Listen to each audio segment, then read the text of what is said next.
সকলোলৈকে মাঘৰ বিহুৰ শুভেচ্ছা জনালো। আজি মই বনালো পকা মিঠৈ। পকা মিঠৈ খুবেই সোৱাদ ভৰা হৈছিলে। কেনেকৈ বনালো আহকচোন ভিডিঅ'টোৰ মাজলৈ যাওঁ। কেৰাহীটো অকণমান গৰমেই হ'ল আৰু তাতে পানী অকণমান দি দিলোঁ আৰু তাতে মই গুড়খিনি দি দিলোঁ। গুড়খিনি অৱশ্যে লিকটীয়া গুড় লৈছোঁ দেই, জলপানত খোৱা গুড়টো নহয়। আৰু মই জালুক কেইটামান অকণমান থেতেলিয়াই ল'লোঁ আৰু এনেকৈ থেতেলিয়াই ল'লে জালুককেইটা অকণমান দাঁতত লাগি যায় যে, তেতিয়া খুব ভাল লাগে খাবলৈ। ইফালে মই লৈছোঁ এখন কাঁহীত অলপ ভাজি লোৱা পিঠাগুড়ি আৰু লৈছোঁ নাৰিকলৰ গুড়া আৰু এয়া তিল, ভাজি লোৱা তিল আৰু এয়া লৈছোঁ জালুক। গোটেইখিনি খুব ধুনীয়াকৈ মই সানি ল'লোঁ। সানি লোৱাৰ পাছতে এতিয়া মই বনাম। এয়া চাওকচোন মোৰ এই গুড়খিনি যে পাক খাই গৈছেনে নাই চাম এতিয়া মই। গুড়খিনি গলি গ'ল। এতিয়া এটা বাতিত মই অলপ পানী ল'লোঁ আৰু তাতে এয়া এনেকৈ এটোপ দি দিলোঁ গুড়খিনি গলি যোৱা।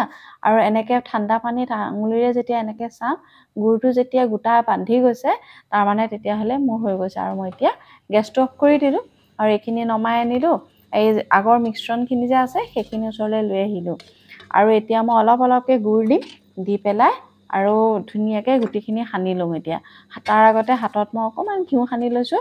ঘিউখিনি অৱশ্যে পিঠাগুড়িখিনি দি দিলেও কিন্তু অকণমান ভাল লাগে, গোন্ধটো যথেষ্ট ভাল আহে।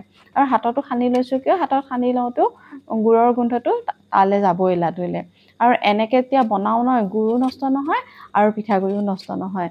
তেনেকৈ এতিয়া কোনো জোখ মাখৰ প্ৰয়োজন নাই। সঠিক জোখ মাখ নাজানিলেও কিন্তু এনেকৈ খুব সুন্দৰভাৱে লাডু বনাবলৈ সুবিধা হয়। এনেকৈ তিলৰ লাড়ু বনাব পাৰি, পিঠাগুড়ি লাডু বনাব পাৰি, মুড়ি লাডু বনাব পাৰি। তেতিয়া এনেকৈ বনালে হৈ গ'ল। এতিয়া মোৰ লাডুখিনি দেখিছেনে টপাটপ লাডুখিনি মোৰ বান্ধি হৈ গ'ল। ইয়াত আজি মই শুকান নাৰিকলৰ গুড়ি দিছোঁ। শুকান নাৰিকলৰ গুড়ি নিদি যদি কেঁচা নাৰিকলৰ গুড়ি দিলেও কোনো কথা নাই। বেছি দিন চলিবলৈ হ'লে এই নাৰিকলৰ গুড়িখিনিটো খুব ধুনীয়াকৈ ভাজি ল'ব লাগিব, তেতিয়া বহুত দিনলৈকে এই লাডুকেইটা চলি থাকিব। আৰু দেখিছেনে ইমান ধুনীয়াকৈ হৈ গ'ল লাডুকেইটা। আজি মোৰ ভিডিঅ'টো আপোনালোকে কেনেকুৱা পালে নিশ্চয় কমেণ্ট কৰি জনাবলৈ নাপাহৰিব। আৰু লাডুটো দেখিছেনে বাহিৰ ফালে টান হৈছে কিন্তু ভিতৰৰ ফালে খুব ধুনীয়া কোমল হৈ গৈছে। খুবেই টেষ্টি লাডু।